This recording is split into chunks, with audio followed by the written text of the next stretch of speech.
Hello class, good day. Norman, your instructor again.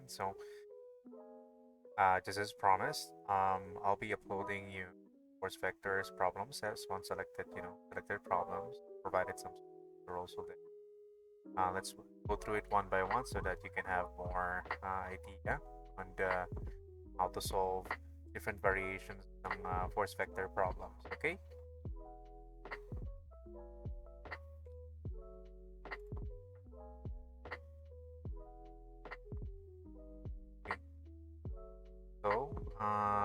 This one I left on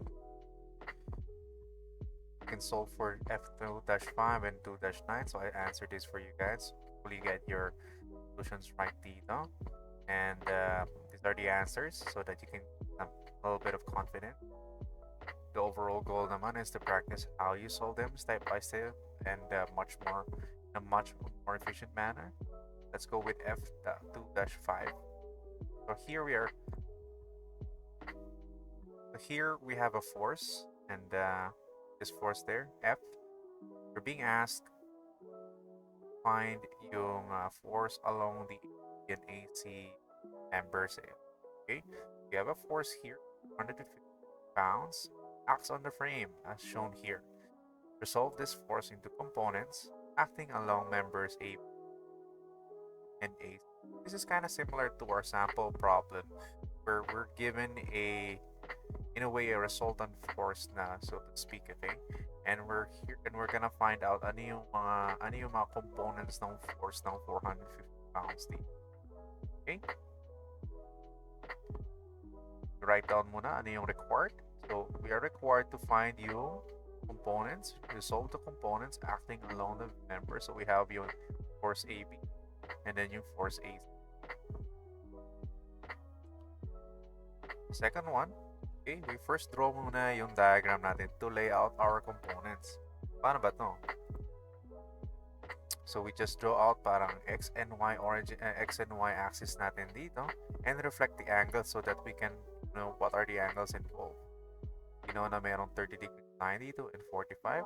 We know na at this point, there's an arbitrary length of magnitude ng force FAB. We don't know that yet. We only know yung 450 pounds. And then we also know yung 400, yung FA running along this member. Then using yung opposite angle, you know na this 30 degrees is also the same in 30 degrees. So, now next, you can understand further kung nasan yung mga forces na to and to know what kind of formula or equation we're gonna use. We can arrange this in this way. So you see, naka-triangle method siya. So binaba ko dito yung FAC, naka-connect dito yung FAB, and we can have what we call ito. So in this case, we can now use yung general triangle formulas natin such as yung cosine and sine law to identify yung mga unknowns natin. The good thing dito is we already know yung mga angles natin and I just labeled them as such muna. In this case, nilabelan ko to ng 45 degrees. Tapos, we can now identify the rest of the angles dito by inspection. So yung alpha natin dito is 45. Yung beta ko dito, we can get it by 90 plus 90 minus 45 minus equals to 105 degrees. Okay? Then gamma here is just simply 180 minus 105 minus 45 degrees equals 30 degrees.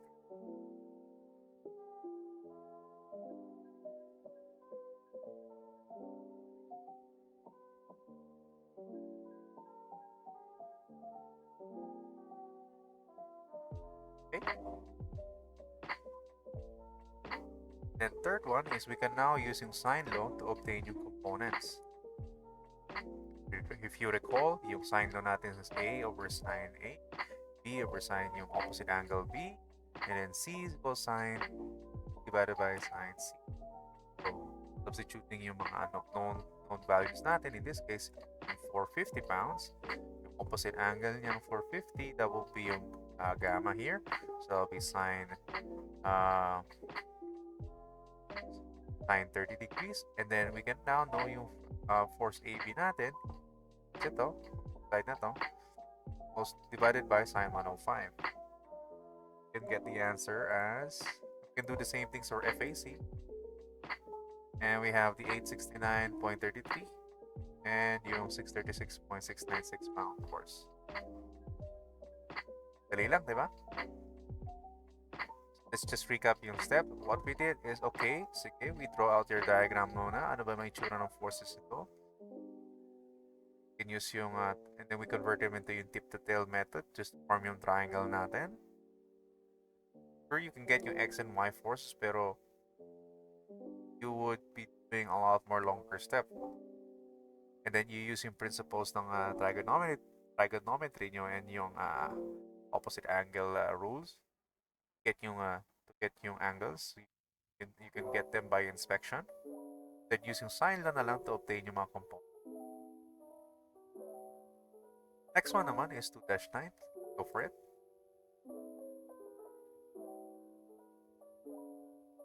Okay. I hope you tried this at home. Get the practice kung paano mo solve. So this is kind of similar to what we have dun sa sample problem natin. In this case, if the resultant force acting on the support is 1,200 pounds, acting on the support down, directed horizontally to the right. So we're given yung resultant force ng 1,200 pounds. And it's directly horizontally to the right. So it's somewhere here, okay? And then determine the force F going along A and the corresponding angle down. Okay.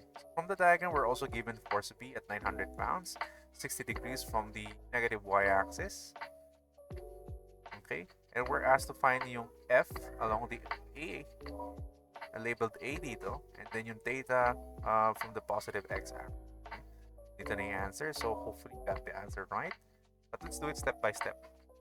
So first things first muna is, yung given natin is meron tayong force resultant na 1,200 pound force along the x-axis. And then we also have yung force, let's label it force B na lang, okay? At 900 pound force, 60 degrees from the negative y-axis, or in this case 30 degrees from the positive x-axis rin. And we're asked to find, let's just label it force A na lang, and then yung theta niya from the x-axis. So what do we do next? So here's the list. I listed down yung steps na pwede natin gawin. Okay? First things first is draw yung diagram natin muna natin. Nasanay lang tawagin siyang FPD, even though there's no body or particle yet. But let's just call it FPD or diagram. And then we apply yung parallelogram so that we can project where it is. You can also skip this step. Pwede ka rin dumiretso sa triangle rule. And then, of course, rearrange it using the triangle rule. So, if we apply yung parallelogram law, we would have this one. So, we know na meron tayong 60 degrees dito. And we know na from the positive x-axis, this is 30 degrees. And then, direflect ko na rin kung nasaan yung force resultant natin dito, which is 1,200 force, directed horizontally to the right. So, positive x-axis siya. And then yung opposite angle dito is nag-run through this line, meaning dapat may dalawang parallel intersecting, meron kang intersecting lines sa dalawang parallel lines, normally they would have the same interior angles. Okay, so 30 degrees dito is also the same than 30 degrees dito. Okay? So you have how many knowns na? So you have 1, yung force ng FR, FA, and now yung angle mismo between ng FR and ng FA. We can arrange this further to a triangle. And now we're left with only unknowns. So what are the choices natin?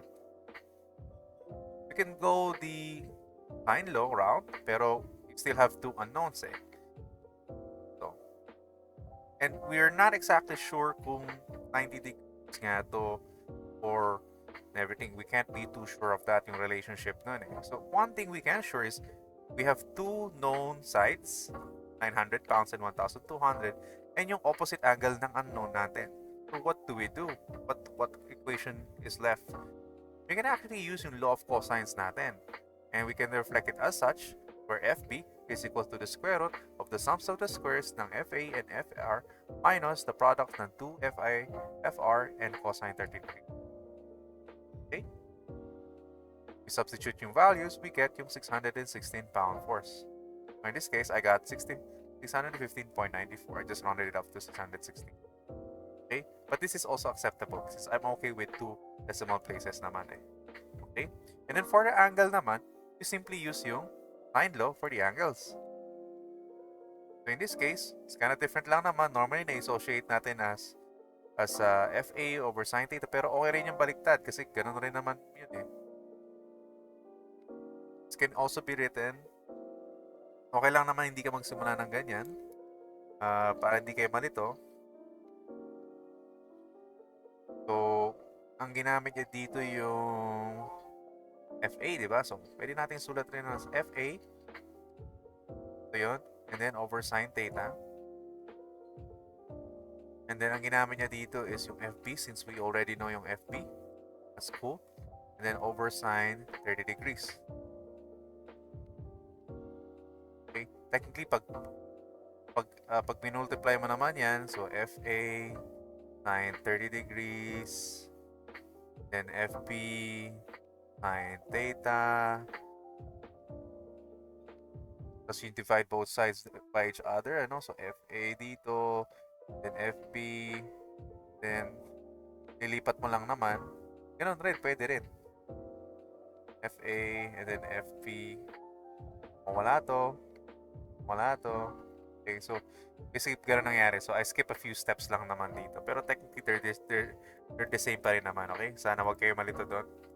It's just a matter of algebra lang naman yan, okay? So I'm just gonna erase all the ink. And then, yung next step dito, makukuha nyo na obviously, so isa-sign inverse na lang. Then you would get 46.94 degrees or essentially 46.9 degrees. Okay?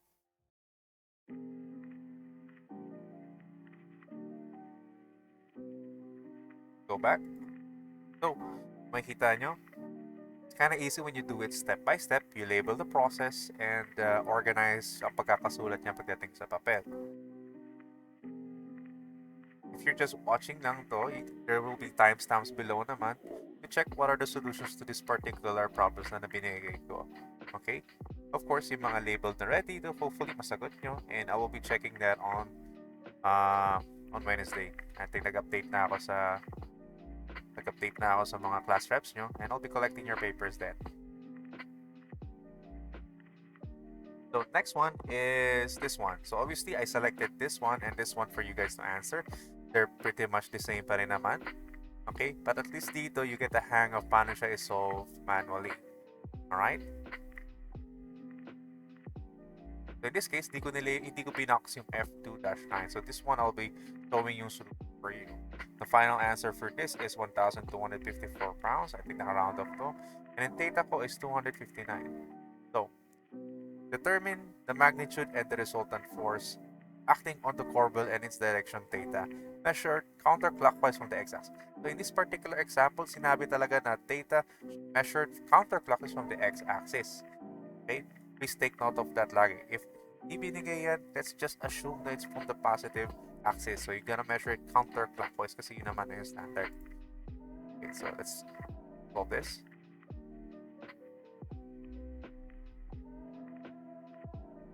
Okay, so first things first. We understand muna ano yung ano. We understand that we're here to find yung force resultant and theta from the x-axis. So positive x-axis. So what's our solution? Our solution first is set up muna yung diagram natin. Para at least alam natin yung forces at play natin. At the same time, kaya nating malabel ano yung mga components natin. So we know na meron tayong F1 dito na 700 pounds, 30 degrees from the positive x-axis. We have a downward force, so it's pressing downward away. And then we have a downward force directly on the y-axis, 400 pound force. Then of course going down rin, but at an angular particular slope, given yung slope relations niya, 5, 4, 3, which is 600 pounds. Ito yung force 3 mo. The next naman natin dito, we should establish yung equilibrium natin.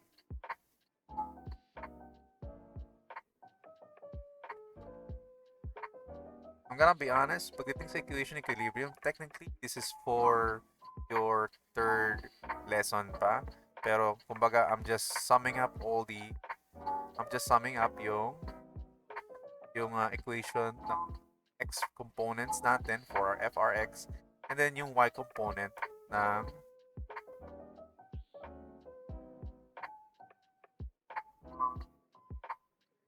let's just correct this lang muna, no? So, essentially, this is yung summation ng yung FR of x natin. And this one is yung FR of y natin. Okay?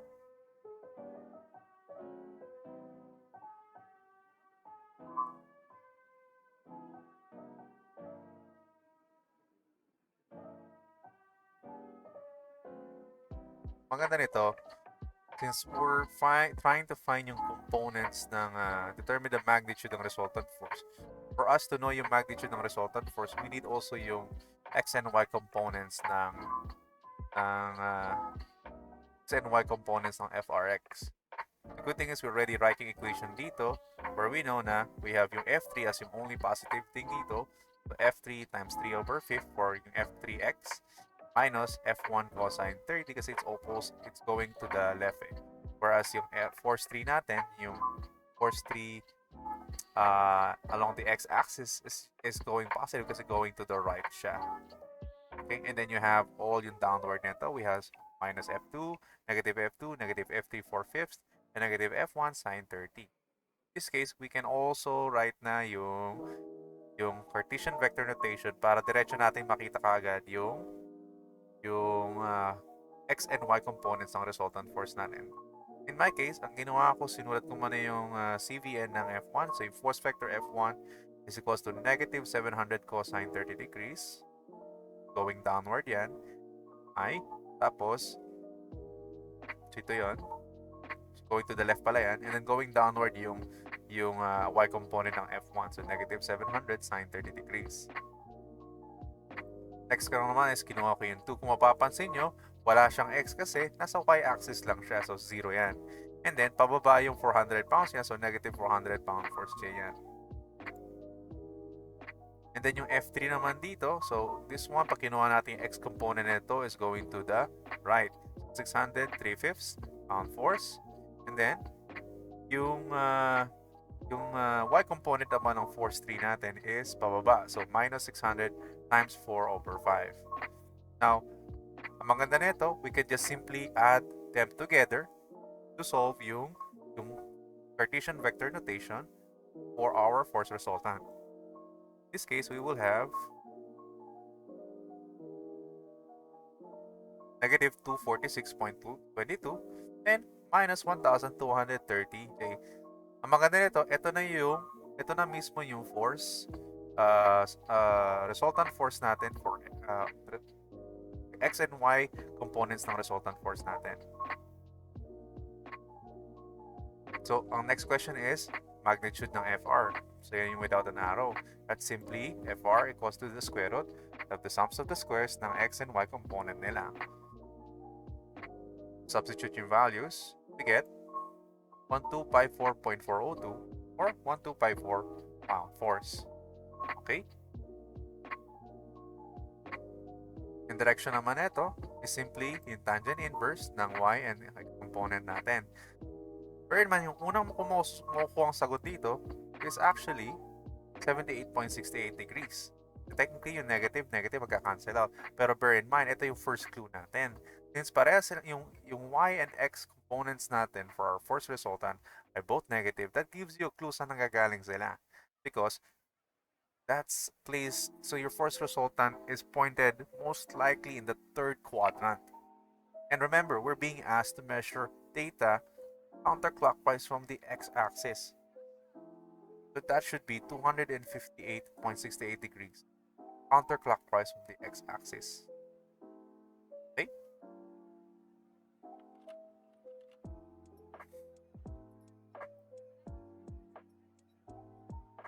Paano ko nalaman yun? You simply 78.68. Technically, 78.68 natin is measured from the negative x-axis. Kulang siya ng 180. So, to get yung yung degrees from the positive x-axis. So you just add yung buong 180 degrees, your 78.68 degrees.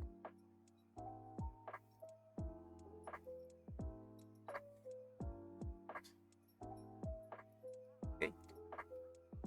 So far, so good. Alright, I got 4 more problems to show you. Now we're going from 2D to now 3D para magkaroon tayo ng examples. Sinelect ko naman sa inyo. Pretty easy. Okay, these are one vector for 3D components lang naman, so you guys can solve that lang, ano? Wait lang. Oops. Wala pala siyang link. So in this case, let's try solving F2-18 and then 2-60 naman. Okay? Let me just go to the slides lang and find where it is. Dash.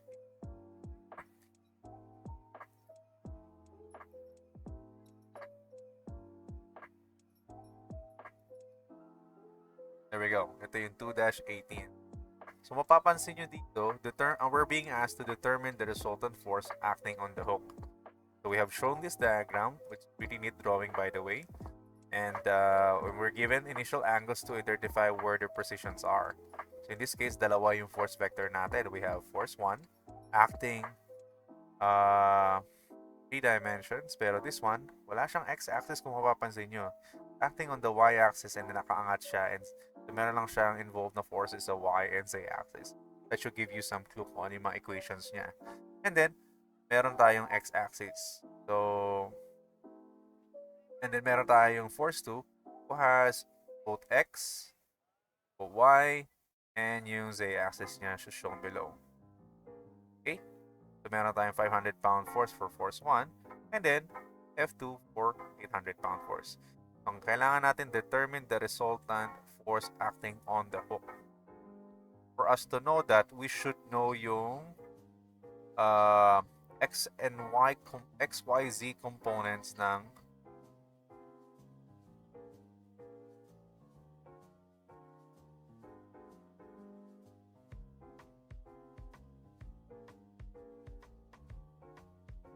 kulang lang dito would be yung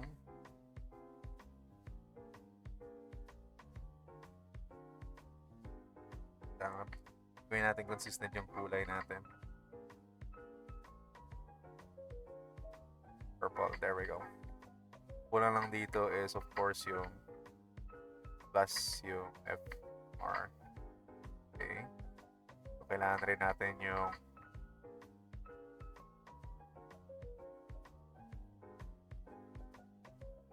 okay. So we solve for yung Fy and F2 components. Kung nakalimutan ko naman dito, I believe na solve ko naman dito. Okay.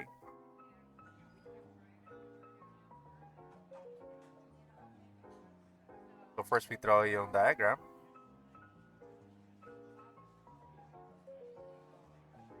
Now we have yung F1, which is above y and z axis only.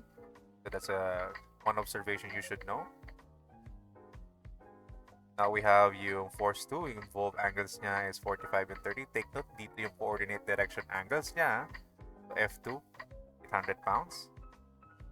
So ano meron siya? We have yung X kaagad, we have yung Y component, we have yung X component, and then we have yung Z kasi it's going down. And so we know na we know yung Z axis niya will be yung K niya, yung unit vector niya will be negative. Ito yung F2 prime, just for labeling. And nalatag natin yung mga components ng X, Y, Z components. So for F1, we have yung wala siyang X component. So meron lang siyang Y axis and meron siyang Z axis. For force 2, meron siya yung X component, Y component, and of course, meron rin siyang yung Z component. Ang next step natin dito is we identify na yung mga components nito. We start with F1 kasi yun yung pinakamadali. We know yung force 1 of X natin is 0. That's 0 na yun. And then yung y natin, may gamitin lang natin yung slope triangle na to. So F1 is 4 times 5. 4 over 5 equals to 400 pound force. And then F1 ng Z component is simply F1 times 3 over 5, 3 over 5, that will be 300-pound force. Of course, we convert to, since we're acting yung resultant force nito, it's easier to know yung components ng XYZ ng resultant force. We convert them into CVN ng kanyang kada force vectors natin. So in this case, this is simply 400J. Hindi ko na nilagay yung I kasi 0 naman yung I natin. And then 300K pound force. For F2 naman, madali lang rin. So we just use yung trigonometry, basic trigonometry natin to identify yung mga forces to. So in this case, nilagay ko yung F2 prime dito to know yung get yung X and Y component kasi meron na tayong F2, di ba? Which is 800 pounds. So 800 times cosine 45 is the following. And then yung F2X naman natin is simply F2 prime cosine 30 degrees. So dito, cosine 30 degrees siya relative sa F2 prime natin. That will be 489.89. F2 prime naman, F2 ng Y component is F2 prime times sine 30 degrees equals 280.8427 pound force. Ito siya. Time siya dito. Now, if it's too hard for you to, if you can't imagine it from this particular angle, you can actually just draw it separately naman so that you have no room for error. Okay? And then, of course, F2 is just simply F2 sine 45 degrees. May 45 na tayo dito eh. Now that we know yung components, and this is negative kasi we know na it's going downward. So, ganyan pag scalar notation, okay?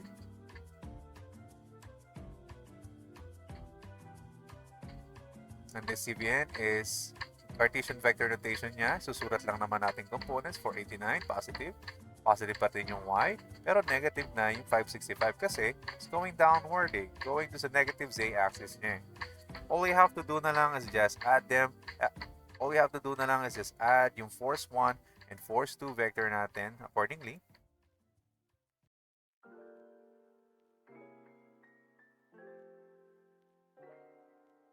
So this time, nilista ko yung 0, I, para lang for our equation. And then yung F2. And then this is equals to, yan.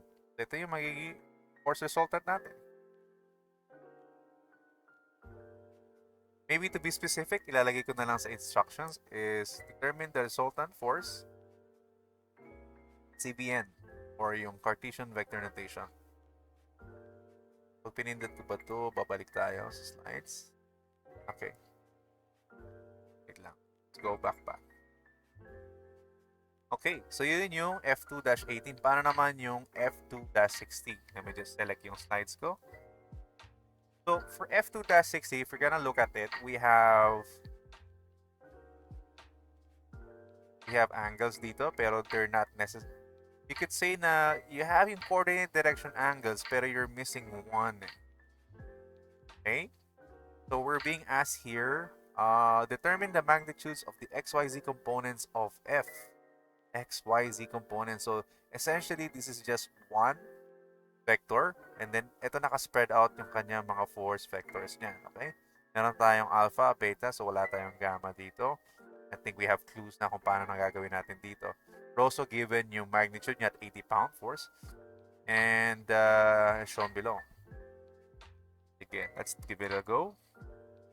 Ito siya. The first thing I did dito is, okay. Since intimidating pag you're just only given magnitudes and angles. Let's identify yung given muna natin. We know na meron tayong 80-pound force. We know na meron tayong mga angles ng 60, 45, pero gamma. I know na cosine angles kasi sila kasi they're all measured from the tail ng force vector dun sa and then going towards their positive axis. In this case, this is going to the positive x-axis. This is going to the positive y-axis. And this one, may missing tayong gamma dito. And if we gotta fill it up, it is also a cosine direction. It is also a coordinate direction angle. We're here to find yung XYZ component ng F or ng 80-pound force. Let's just call it FR na lang rin. So, kailangan natin yung Fx, Fy, and Fz. What's our solution? Okay, we know na meron na tayong angles tayo dito. recall that we have this. Recall na para mahanap natin yung components ng force of 80 pounds natin dito is simply multiplying lang sila with their respective cosine angles. Kaso kulang nga tayo ng gamma. And recall that we can solve for gamma using this formula. If you remember yung property nila. So this is yung instance na, hey, given lahat except lang particular angle ito, you can use this particular equation. Especially if ito naman ang ask eh. Okay? So cosine squared alpha plus cosine squared beta plus cosine squared gamma is equals to 1. And then from here, you simply substitute and then solve for gamma.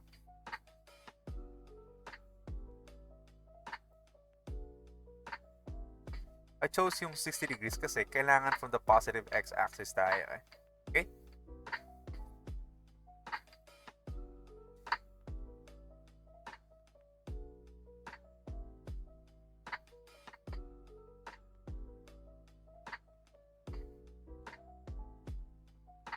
If cosine inverse ng negative 0.5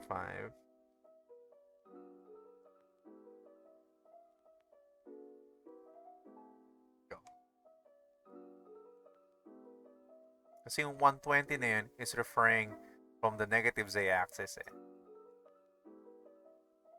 And then yung dito, yung 60 degrees dito, yan yung referring from the positive z-axis naman. Now, since we all have na yung coordinate direction angles natin, we just simply solve for xyz component. Just use yung formula na to sa taas. We have our magnitude. We have yung magnitude natin, which is yung FR natin dito. All we have to do na lang is just follow yung formula algebraically.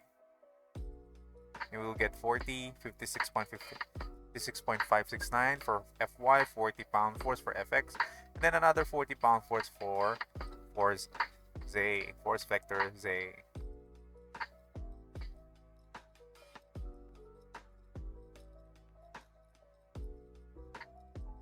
If you have any questions pala, we can discuss this during our class, and then hopefully I can address it in time before your exams. Starting again, yeah, let's just put next lang dito. So we're here to solve F2-23, and let's try to read it. So we're given here,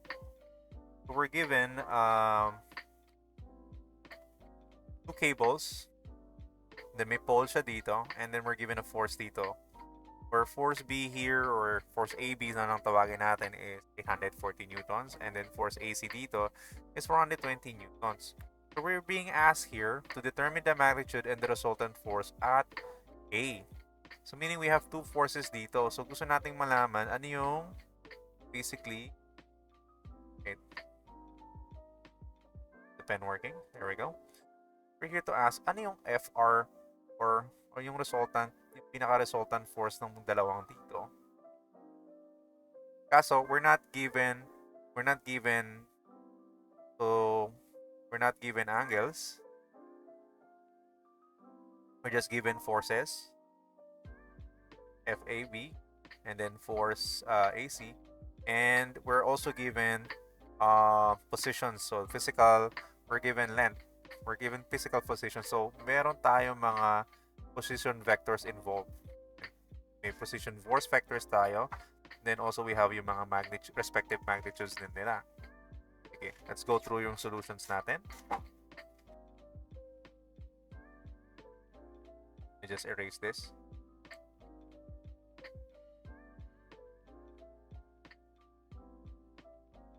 So magnitude at point A. So gusto niya malaman kung nasaan yung resultant force nito. Kaso di tayo binigyan. Normally, we have yung angles natin dito, pero nada.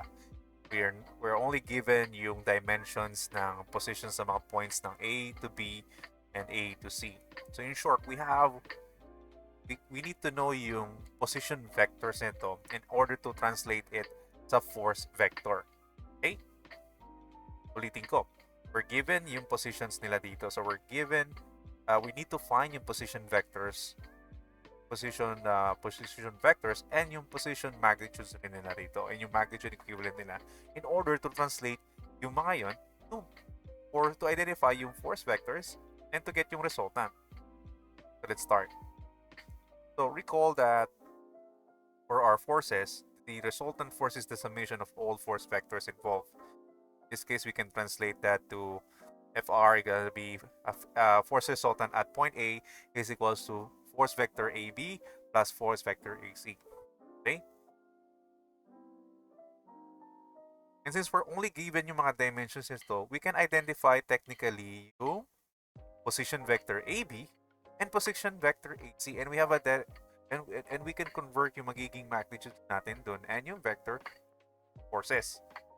Later, I will show them. So first things first, we need to determine muna we can actually determine yung XYZ components for RAB and RAC. You first draw yung diagram. Just like so. We'll start with AB. And ilatag natin mismo yung X and Y components niya. Just like so. So yan yung ABX, RBY. How do I know this? Okay, so we can just follow yung path dito again. So I guess I can draw it again. I can overlay it again here. Let's go for red. Okay. So RABX, we know na at this point, okay, nandito yung point P, 3 meter. We have to translate it from above. So point A yung starting and then yung A ang endpoint natin is B. So how do we get there? So yun yung point na ng game. So we know it traveled 3 meters. There we go. It also traveled 2 meters downwards sa negative y-axis. Ito yung indicated dimension niya. Meron tayo doon. We have 2 meters na dito. Negative yan. Ito 3 meters. And then, from here, bumaba na siya all the way from this point A, to point B. And that is 6 meters. Ganun pababa siya. Bam! That's negative 6 meters. Okay? Kaya ako nakuha yung components ng XYZ ng position vector RAB. Okay?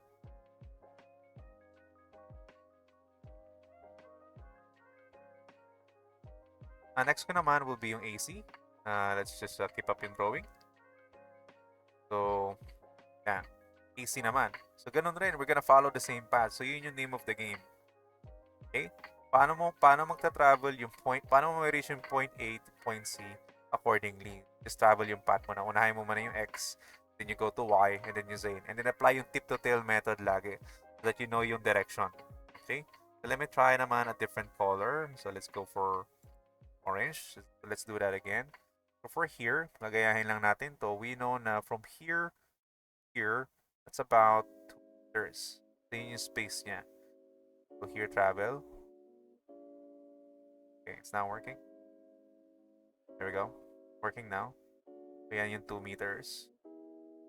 Then, yung RACX natin. And then, from here to here, so pumunta siya sa positive y-axis natin.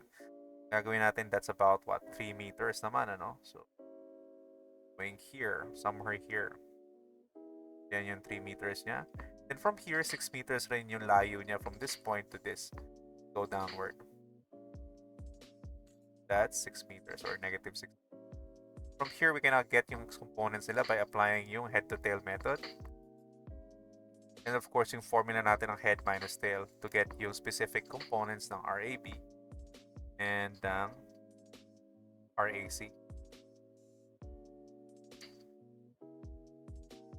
Okay. And we will have yung following XYZ components nila. Again, head minus tail. So in this case, head nyo is 3 meters. Galing siya sa point origin nito, which is 0. So 3 minus 0 is equals to 3 meters.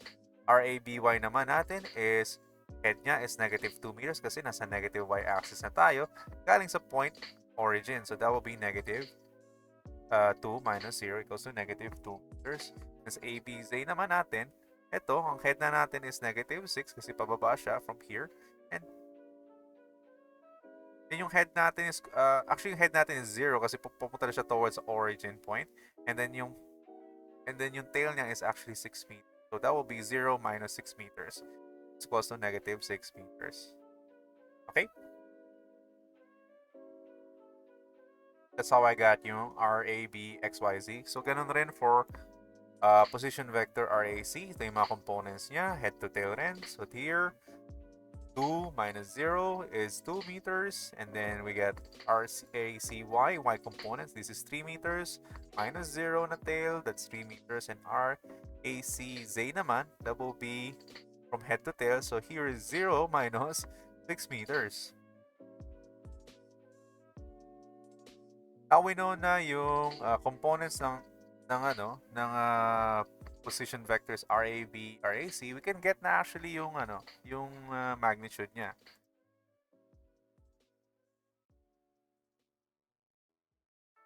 So we know yung magnitude niya as 7 meters for RAB, and then magnitude ng RAC, that will be 7 meters.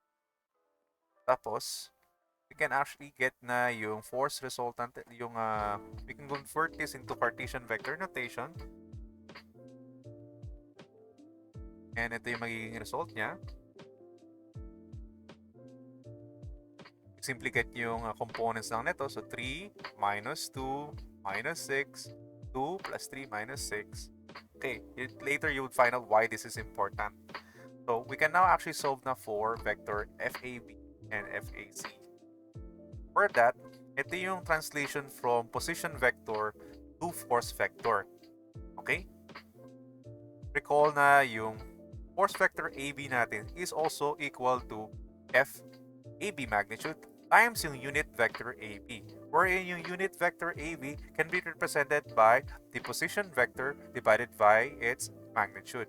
RAB with an arrow on top divided by its magnitude. Okay? Let's just substitute. We have na yung force AB mo. Yung magnitude niya is 840 newtons. We're only given that. Wala lang tayong resultant force. And then we just translate it across yung equation ng position vector divided by yung magnitude niya. In this case, 3 over 7, negative 2 over 7, negative 6 over 7. Or just, pwede mo siyang bigyan ng, since ihiwalay mo rin naman siya, i-distribute, hiniwalay ko na yung denominator. In this case, yung force vector AB mo is 360I minus 240J minus 720K. You do the same thing for force AC. And from here, you now have two vectors, FAB and FAC. Hindi lang sila scalar, okay? Hindi na lang sila magnitude. You now have yung directions nila. Now from here, you can now get yung resultant by simply just add lang yung dalawa. And you would get 480I minus 60J minus 1080 newtons. Of course, yan yung force resultant vector ng dalawang yung 840 newtons mo pati 420 newtons. So, ang final answer natin would be determining yung magnitude is simply getting lang yung sum of the squares ng XYZ components niya. In this case, 480 squared plus negative 60 squared plus 1080 squared. And the answer is 1,183.38 newtons or 1.18 kilonewtons. Okay?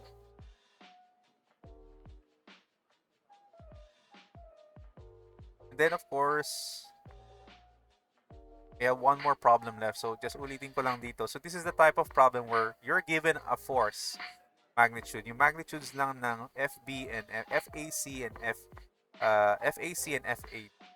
Pero you're not given yung resultant forces pa nila. This is how you differentiate from one vector to another. Hence, very important yung Cartesian vector notation. Hindi ka nga given ng angles, pero given ka naman ng mga dimensions nito. So, you can actually get yung position vectors, both magnitude and yung vector notation nila. And then, you can use them to convert to find yung force vector ng mga forces ng 840 and 420. Just like so. So, ito yung silbi ng UA ng unit vector from a position vector perspective. Okay? Just remember this equation lang rin. Okay?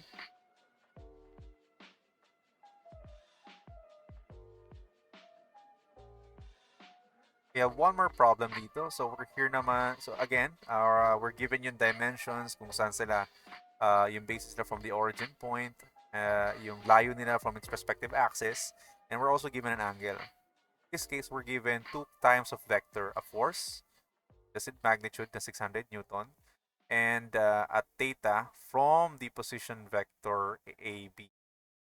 Okay? We're asked to find yung degrees niya.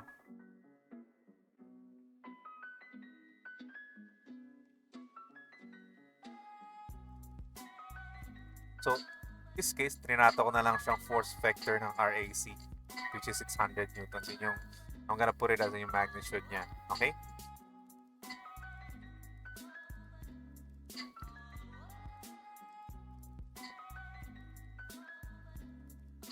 So, recall yung situation where you have two vectors. You have two vectors and an angle in between them. So, we can use yung dot product. That's the time where you can use actually yung dot product. For two vectors, vectors A and B is equals to the magnitudes, the product ng magnitudes ng A and B times cosine theta, where you have an angle and magnitudes as variables. Okay? In this case, we have this, and we have yung AB. Ang maganda dito, we can actually determine yung position vectors ng AB. And we can also determine rin yung 600, yung force vector ng 600 newtons kasi magnitude lang to eh. Okay? Base dun sa position vector and yung dimensions na provided dito. So let's get through it. You also know yung dot product, ito yung equation niya. So two vectors, product ng two vectors is equals to magnitude, product ng magnitudes ng AB times cosine theta.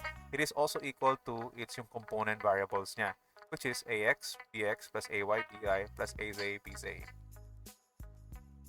So to solve theta, ito equate yung two relations na to, yung two equations na to. This is yung equation 1 natin and equation 2 natin. So, pag in-equate natin yan, ito yung magiging resulta nila. Then we will have yung final equation natin as AX, BX plus AY, BY plus AZ, BZ divided by magnitudes A and B. Okay, so all we have to do na lang is just hanapin yung XYZ components and yung respective magnitudes ng given natin. Okay, let's go for yung RAB, magnitudes RAB, vector RAC, magnitude and RAC position vector. Okay?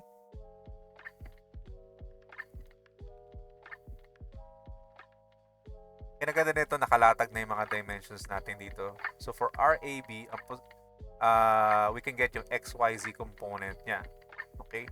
Since si AB nakalatag lang along the Z and Y axis, seems to me wala siyang X.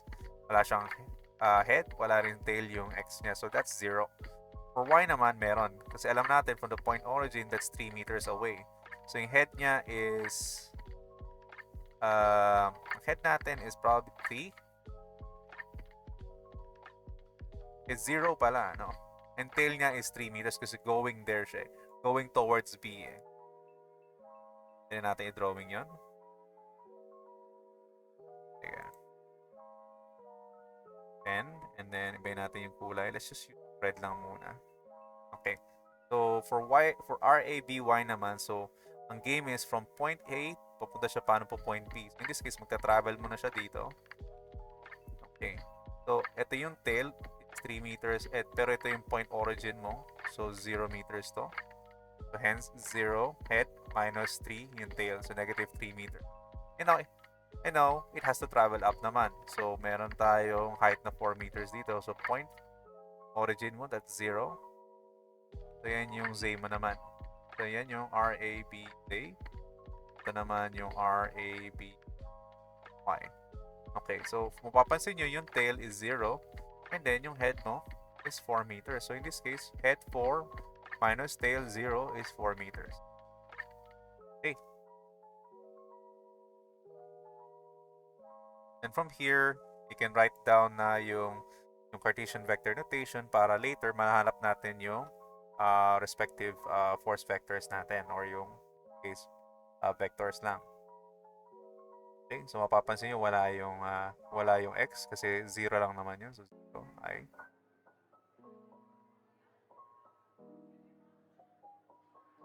So from here, we can get na yung magnitudes by simply getting the sum ng squares ng x, y, z, and then square root natin sila. In this case, 0 squared plus negative 3 squared. So we have c, we have 5 meters. Okay, next na naman is si RAC. So, ganun rin. We can treat yung position vector ito and then later on we will translate it sa force. Okay, pero that's not really important naman na. So, for here, mapapansin naman natin siya, it's in between ng x and y and wala siyang z-axis. So, yung r, happening. Let me just, okay,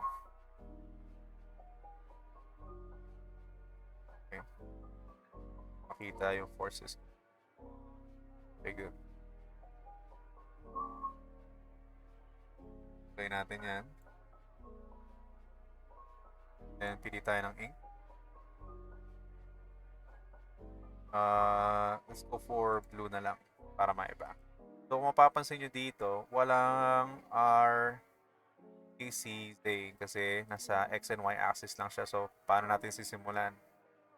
So, AC. So, we know na pupunta siyang 4 meters from point or meron siyang 4 meters. So, no? So, that's yung 4 meters. Hence, yung head mo is 4 meters galing sa point origin which is 0. 4 minus 0 is 4 meters. Yun yung tail niya is 0. And then ACY, from here, pupunta siya dito sa point C na to. Yan yung RACY. Ito yung RACX. So from here, we know na 3 meters yan. It's 3 meters na yung tail going to here, which is 0. Hence, head mo is 0 minus 3 equals to negative 3 meters. Okay? And then ACZ mo is 0.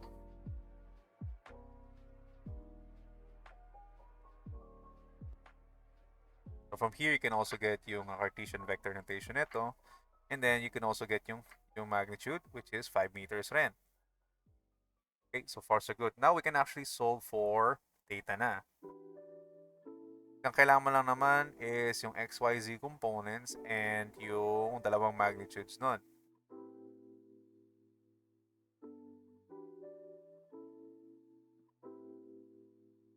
Okay, and you substitute yung values nun. So you have 0 times 4, we get negative 3 times negative 3, and then we get 4 times 0, and then divided by yung magnitudes ng dalawa, 5 times 5. And we get yung angle na 68.9 degrees. So, lumalabas yung 600 newtons natin dito is just a misdirections pala. Okay? And that concludes our problem solving.